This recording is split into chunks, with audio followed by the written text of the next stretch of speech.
Okay people, we're back here in the carpentry shop. I'm Sean Stewart, and today we're talking about hammers. We get down to the basics in the trades here, stuff tradespeople wish they knew, and stuff to help you around home. So we're gonna be talking about hammers today, and specifically I'm going to recommend a hammer for you to buy. And so I wanted to start off with this hammer here. My parents own a new home construction company, and I started off really early in the trades. And so my first jobs were going in on Saturdays, laying sod, and sometimes wiring up receptacles. This hammer here, not this specific hammer, I don't actually have my hammer anymore, but this hammer here is very similar to the one that I had to start off with. The one I started off with was a 16-ounce Estwing. And even at that time, even though it was a 16 ounce, I could barely swing that hammer. It is a really good solid hammer, and not just for kids. It is a great hammer for like trim work or really anything but framing and demolition. There are obviously other trades as well, but it is a good solid hammer. But before we get into other hammers that I've swung, we also have a whole lot of other hammers here at the Organized Chaos shop. And so I grabbed a few and threw them on the bench. We got a bunch of these hammers here, which aren't bad hammers. They just gotta be used for the right job. These hammers here would be hammers you'd wanna use for trim work or crafty projects. You don't want to be swinging a hammer like this or this when you're doing something small, like an intricate box. You want to have something that you can have a little more control over, a little lighter tap, as it were. And so those are a few smaller hammers we have here. This would be kind of an in-between hammer. It would also be, I believe, a finishing hammer. It is an Estwing as well, with the leather grip instead of the traditional blue grip, with a curled claw. These curled claws, they are much better for pulling nails. They have the leverage for pulling nails that the straight claws, like my first hammer, don't have.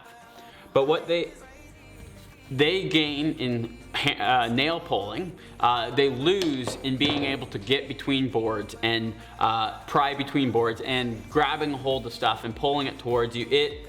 It loses that, and that's why this type of claw has been the one that's gone towards all framing hammers, really. In fact, they've gotten straighter than this one. And so now I want to talk about my hammer that I swing now.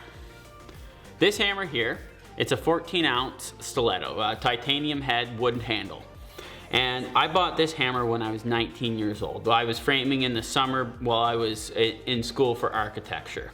It runs at about $120 today. I'm not actually an architect now, but that's a story for another time. I wouldn't buy this hammer again. Don't get me wrong, I love this hammer, and it's my favorite hammer to swing. I love the wood grip. I love the feel of this hammer. I've taken it all over the place with me. It's gone to Guatemala, it's gone to Colombia, it's framed and worked on houses all over Ontario, but I've broken way too many handles. It's not really much of a problem for pulling nails, but once I start ripping a board off or lifting a wall or anything that I need a little bit extra leverage, I have to be super careful not to break this handle. And that skit at the beginning actually has a lot more truth to it. I have been known to steal hammers from the backs of pouches in order to pull a board off or lift up a wall or something in order not to break my hammer. And so this is not the hammer I would recommend. When I bought this hammer, really the only other hammer kind of like it on the market in that upper range was still a Stiletto, but with a full titanium handle. And so I should either have stuck with my old hammer or gone to the next level up for the work I was doing. But if you're not into demolition or having to rip off boards or stuff, this is a really nice hammer to swing. But since those hammers came out, there's been quite a bit of development in hammers, in things that are cheaper than the Stiletto, but more expensive than some of the other stuff. And so here are a couple of the options. These are low vibration hammers that look different than our traditional hammer 20 years ago. Now this benchmark hammer here, it's a 16 ounce. You can get it at Home Building Center. It actually feels pretty good. It's a cheap hammer coming in at like $35. But it doesn't have the quality as this Milwaukee here.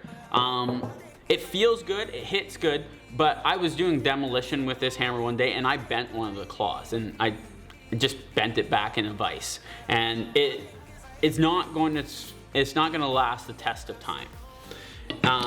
This hammer here, however, it is a nice feeling hammer. Coming in at $50, it'll put your nails in. It's got the magnet catch up in to hold your nails in place when you're using it. It's got your straight claws, much straighter than the ones we seen earlier, and it comes in around $50.